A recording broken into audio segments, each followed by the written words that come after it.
আসসালামু আলাইকুম। তো গাইস, আপনাদের কাছে আমার জীবনের একটা বাস্তব ঘটনা আজকে শেয়ার করব। আসলে এই দুনিয়াতে কেউ কারো আপন না।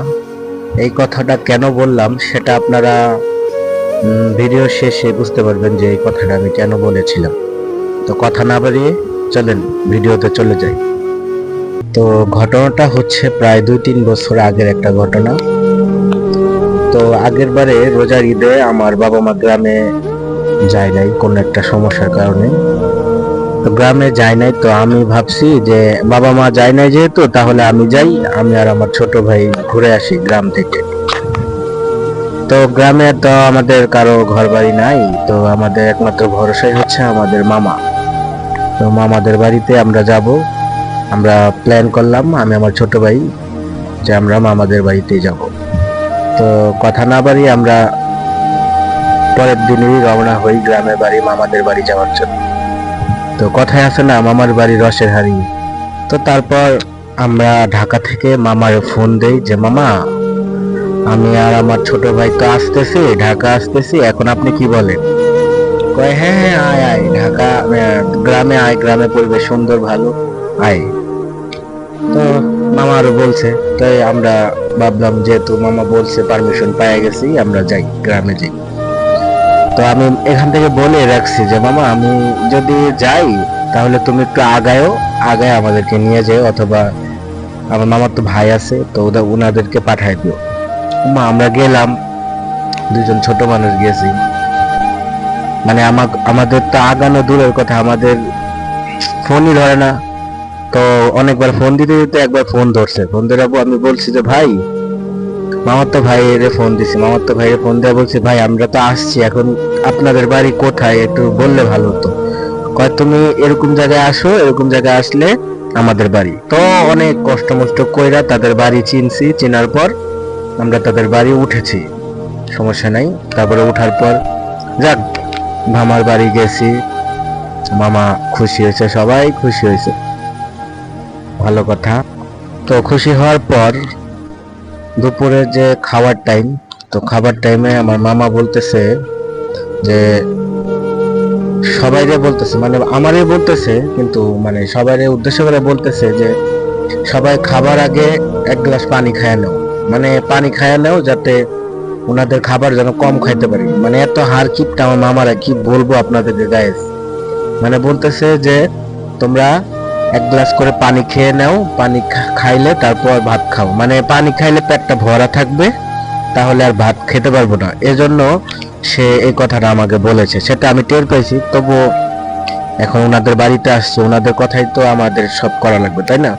তা আমি এক গ্লাস পানি খেয়ে তারপরে ওনাদেরকে দেখায় অল্প কিছু ভাত খেয়ে দেন আমি উঠে পড়ছি।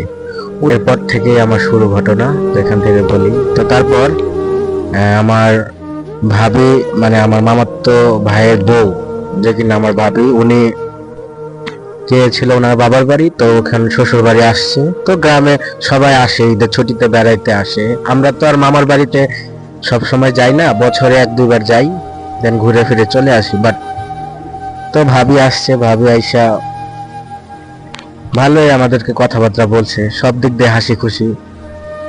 আমার ভাবি আমার মামারে বলতেছে যে আমি শাওনের জন্য ঘুমাইতে পারি না, শাওনে খালি ওই রুমে বয়া থাকে, আমি ঘুমাইতে পারি না, শুইতে পারি না, মানে শুইতে পারি না। এখন আপনারা বলতে পারেন যে এই কথা আমি কিভাবে শুনছি? আসলে এই কথা আমি শুনছি হচ্ছে যে আমার ছোট ভাইটা ছিল না, ও হচ্ছে ফ্রি ফায়ার খেলতেছিল ভাবির পাশে। তো ভাবি আবার খেয়াল করে নাই যে ও ওইখানে ছিল। তো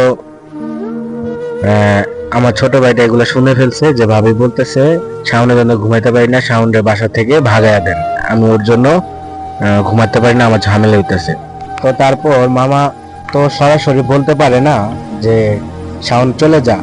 তো কৌশলে কৌশলে আমারে কি করতেছে, আমার মামার তো ভাই মামা, তারা বলতেছে যে শাওন কালকে ভালো ট্রেন আছে, তো কালকে ট্রেনে চলে যা, ভালো হইব, কালকে ট্রেন ভিড় কম হবে, কালকে ভালো ট্রেন হবে, ভালো ভাবে যেতে পারবি বাড়িতে, কোনো ঝামেলা হবে না। তো আমি বুঝতে পারছি, তো আমার এই যে ঘটনা আমার ছোট ভাই আমার বলার পর তো আমি বুঝতে পারছি তারা আমারে ভাগানোর জন্য এরকম করতেছে। তো তারপর আমি বলতেছি আচ্ছা ঠিক আছে, আমি চলে যাইতেছি, সমস্যা নেই।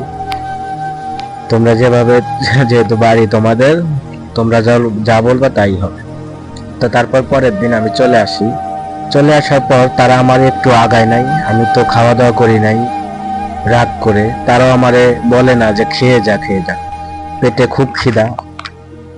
তারপর স্টেশনে যাই। স্টেশনে যাওয়ার পর ট্রেন আসবে 5টা বাজে, কর্ণফুলী এক্সপ্রেস, সবাই চিনতে পারেন। তো ট্রেন আসবে 5টা বাজে আসবে, কিন্তু ট্রেন ওই দিন যেন কিসের জন্য আসে না, ট্রেন আসে না, টিকিট কেটে বসে আছি, আসে না। তো হয়ে ট্রেন রাতের 1টা বাজে আইছে। তো 5টা বাজে, 6টা বাজে, 7টা বাজে, আসে না। তো তখন মামারে আমি ফোন দিলাম যে মামা, ট্রেন তো আসতেছে না, এখন আমরা কি করব? কয় দেখ আর কিছুক্ষণ দেখ। তারপরে প্রায় 10টা বাজলে, 10টা বেজে গেছে। তো তখন আমি আবার ফোন দিছি মামারে যে মামা, এখন তো 10টা বাজে, এখন কি করব বলেন? কয় তুই ইয়া কর, তুই আয়া পর, বাড়িতে আইসা পর, আমি আগাইতাছি, তুই বাড়িতে আইসা পর। উম্মা এই কথা বইলা উনি যে ফোন কাটছে, আজও কাটছে, কালও কাটছে। উনি কিছুক্ষণ পর আমি গাড়িতে উঠা, মানে ওনার বাড়িতে যাওয়ার জন্য রওনা দিছি। উনি ফোন ধরে না।